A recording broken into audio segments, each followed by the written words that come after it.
செய்திகள் தொடர்கின்றன. கடும் மழை மற்றும் கடல் சீற்றம் காரணமாக நைஜீரியாவின் வர்த்தக தலைநகரமான லகோஸ் நகரத்தின் பல பகுதிகள் முற்றிலுமாக பாதிக்கப்பட்டுள்ளது. ஆப்பிரிக்க நாடுகளில் ஒன்றான நைஜீரியாவில் கடந்த 2 தினங்களாக மழை விடாமல் பெய்து வருகிறது. அத்துடன் ஆள் உயர அலைகள் கடற்கரை பகுதிக்குள் புகுந்து நாசப்படுத்தியதால் அங்கு பெரும் இழப்பு ஏற்பட்டுள்ளது. தொடர்ந்து பெய்து வரும் கனமழையால் நைஜீரியாவில் வர்த்தக தலைநகரமான லகோஸ் நகர வீதிகளில் மழைநீர் வெள்ளம் போல் ஓடுகிறது. முறையாக திட்டமிடாத கழிவுநீர் கால்வாய் திட்டங்களால் பல இடங்களில் தண்ணீர் தேங்கி தொற்று நோய் பரவும் அபாயம் எழுந்துள்ளது.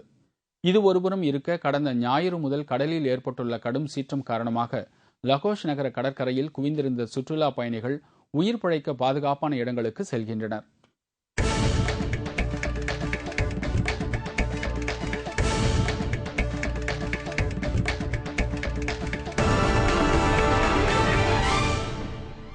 விம்பிள்டன் டென்னிஸ் போட்டியின் 4வது சுற்றில் மரிய சரபோவா அதிர்ச்சி தோல்வியடைந்து வெளியேறியுள்ளார்.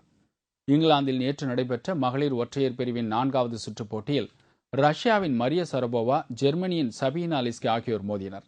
இதில் மரிய சரபோவா 6-4, 6-3 என்ற செட் கணக்கில் அதிர்ச்சி தோல்வியடைந்து போட்டியிலிருந்து வெளியேறியுள்ளார்.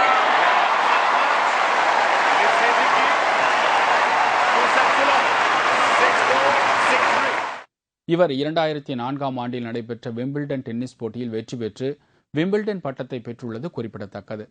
கடந்த மாதம் 26ஆம் தேதி தொடங்கிய விம்பிள்டன் டென்னிஸ் போட்டி அடுத்த மாதம் 8ஆம் தேதி வரை நடைபெறவுள்ளது. இத்துடன் செய்திகள் நிறைவடைந்தன. மீண்டும் செய்திகள் பிற்பகல் 1 மணிக்கு. வணக்கம்.